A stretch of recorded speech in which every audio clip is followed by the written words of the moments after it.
দর্শক, একটি মানুষের মৌলিক অধিকার পাঁচটির মধ্যে খাদ্য, বস্ত্র, বাসস্থানের পরে চলে আসে সবথেকে গুরুত্বপূর্ণ বিষয় চিকিৎসা। সুস্থতা ছাড়া কিন্তু একটি মানুষ টিকে থাকতে পারে না। তাই সুচিকিৎসার জন্য উচ্চবিত্তরা বিভিন্ন প্রাইভেট ক্লিনিকে দৌড়ালেও মধ্যবিত্ত নিম্নবিত্তদের শেষ আশ্রয়স্থল কিন্তু সরকারি হাসপাতাল। সেই সরকারি হাসপাতালে যদি দুর্নীতি আর অনিয়ম হয় তাহলে সাধারণ মানুষের বলার কোনো জায়গা থাকে না। এই মুহূর্তে আমি রয়েছি নড়াইল সদর হাসপাতালের ঠিক সামনে, যেখানে দেখতে পাচ্ছি একটি মানববন্ধন হচ্ছে সদর হাসপাতালে বিভিন্ন অনিয়ম ও দুর্নীতি নিয়ে। আজ আমি আপনাদেরকে সেই হাসপাতালের কয়েকটি বিষয় তুলে ধরার চেষ্টা করবো, যেটি নিয়ে মূলত আজকের মানববন্ধন। এখানে মানববন্ধনের অভিযোগ উঠেছে হাসপাতালে দালাল চক্র, বিভিন্ন দালাল চক্র রয়েছে, যেটা নির্মূল অত্যাবশ্যক। এছাড়া আরো কয়েকটি দুর্নীতির অভিযোগ রয়েছে, যেটা আমি আপনাদেরকে আজকের মানববন্ধনে উপস্থিত একজন সদস্যের সাথে কথা বলে জানার চেষ্টা করবো যে আজকে মূলত আপনাদের মানববন্ধনটা কি উদ্দেশ্য হতে যাচ্ছে। আমরা চাচ্ছি সাধারণ রোগীরা যাতে সেবা এবং চিকিৎসা সুন্দরভাবে পায়, সেটাই আমাদের দাবি। এই হসপিটালে আল্ট্রাসোনোগ্রাম হয়, অধিকাংশ রিপোর্টে ভুলভাল পাই আমরা। অধিকাংশ রিপোর্ট পানি দেখা যাচ্ছে 12-14 সেন্টিমিটার আছে, এরা 4 সেন্টিমিটার 5 সেন্টিমিটার দিয়ে হয়, কারণ তার নিজস্ব একটা ক্লিনিক আছে এবং সে বলে এখনই সিজার করতে হবে, এখনই অপারেশন করতে হবে, না হলে হবে না। আমরা চাই সাধারণ জনগণ যেন এই ভোগান্তির শিকার আর না হয়, সবাই যেন চিকিৎসা ভালোভাবে পায় এবং কোনোভাবে যেন কোনো দালালের খপ্পরে না পড়ে।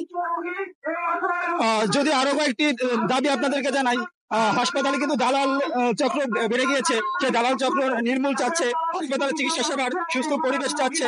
এখানে মানববন্ধনে উপস্থিত ব্যক্তিরা হাসপাতালের রোগীদের জন্য পরিবেশ সম্মত উন্নত খাবার দাবি নিশ্চিত করার জন্য এই মানববন্ধনটি করা হয়েছে। হাসপাতালে অনৈতিক অর্থনী আল্ট্রাসোনোগ্রাফি বন্ধ করার দাবি উঠেছে। এছাড়া প্রশাসনিক কাজ বাদ দিয়ে অধ্যক্ষ doctor Abdul Gaffar আল্ট্রাসোনোগ্রামের private clinic extra ফি নিয়ে যে আল্ট্রাসোনোগ্রাফিটা রয়েছে সেটা বন্ধ করার দাবি উঠেছে। এছাড়া দাবি উঠেছে ডক্টরের তথ্য বিনামূল্যে আল্ট্রাসোনোগ্রাফি করাতে হবে। এছাড়াও রোগীদের জন্য জরুরি সেবায় বিভিন্ন সহ আরো অনেকগুলো দাবি নিয়ে মূলত আজকের এই মানববন্ধনটি করা হয়েছে। মানববন্ধনে উপস্থিত কয়েকজনের সাথে একটু কথা বলার চেষ্টা করব। আমাদের কত টাকা দেওয়া হয়, আমাদের কত লক্ষ টাকা দেওয়া হয় একটা টেস্টের জন্য, আমরা তো করে থাকি এই রোগীর জন্য। আমরা সেখানে নিষ্পেষিত হই এই গফফর সাহেব আমাদেরকে। আমার একটাই দাবি, এই তত্ত্বাবধায়কের অপসারণ আপনারা একসাথে আমার সাথে বলবেন। আমরা এই তত্ত্বাবধায়কের অপসারণ চাই। চক্র তৈরি করে সে জনগণের সঙ্গে প্রতারণামূলক কার্যক্রম করে আসছে দীর্ঘদিন। আমাদের দাবিগুলো হলো নড়াইল সদর হাসপাতালের দালাল চক্র নির্মূল করতে হবে, 1 নম্বর দাবি। 2 নম্বর, হাসপাতালের চিকিৎসা সেবার সুস্থ পরিবেশ করতে হবে। হাসপাতালে রোগীদের জন্য পরিবেশিত খাবারের মান উন্নত করতে হবে।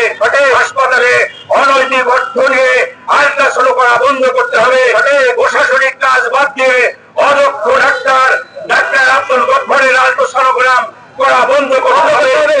হাসপাতালে দক্ষ ডাক্তার দিয়ে, হাসপাতালের দক্ষ অনেক ডাক্তার আছে, তাদেরকে দিয়ে আল্ট্রাসোনোগ্রাম করাতে হবে। রোগীদের জন্য জরুরি সেবা সমূহ 24 ঘন্টা, রোগীদের জন্য জরুরি সেবা সমূহ 24 ঘন্টা চালু রাখতে হবে। হাসপাতালে নতুন পুরাতন মালামাল অবৈধভাবে বিক্রি করা যাবে না। মিথ্যাবাদী তত্ত্বাবধায়কের অপসারণ চাই। সর্বস্তরের জনগণ এবং যারা ভুক্তভোগী জনগণ, যারা সবাই এখানে উপস্থিত আছেন, আমি শুধু আজকে একটি কথাই বলবো, সদর হাসপাতাল বিগত সরকারের আমল থেকে আওয়ামী লীগ দালালদের দ্বারা হাসপাতাল পরিচালিত হয়ে আসছে। এই দুর্নীতিবাজ আওয়ামী লীগের নেতাদের সঙ্গে হাতাহাত করে তিনি হাসপাতালকে তাদের ইচ্ছা মতো চালিয়ে গেছেন। রোগীদেরকে সেবা দেওয়ার পরিবর্তে ও আওয়ামী লীগের দালালদেরকে তিনি সেবা দিয়েছেন। আপনারা জানেন সরকারের সামর্থ্য সর্বোচ্চ 25% রোগীর সেবা দেওয়া, তাহলে 75% রোগী আমরাই দেই সেবা, কিন্তু সেই সেবার ক্ষেত্রে আমাদেরকে নানাভাবে বাধার সৃষ্টি করা হচ্ছে। আপনারা জানেন এই হাসপাতাল যখন চালু হয় একসাথে, তখন অনেকগুলো কনসালটেন্ট পজিশন ছিল, কিন্তু কোনো ডাক্তার ছিল না। কেন ছিল না? কনসালটেন্ট ডাক্তাররা এখানে ভর্তি মিলে তাদের প্রাইভেট প্র্যাকটিসের একটা সুযোগ থাকার প্রয়োজন হয়। আমাদের প্রয়োজনই দরকার, কিন্তু কোন ডাক্তার তখন আসবে না, কোন বেসরকারি প্রতিষ্ঠান সেভাবে কোন ব্যবস্থা করে নাই। এই ছিল নড়াইল সদর হাসপাতাল থেকে হওয়া আজকের মানববন্ধনের সর্বশেষ চিত্র।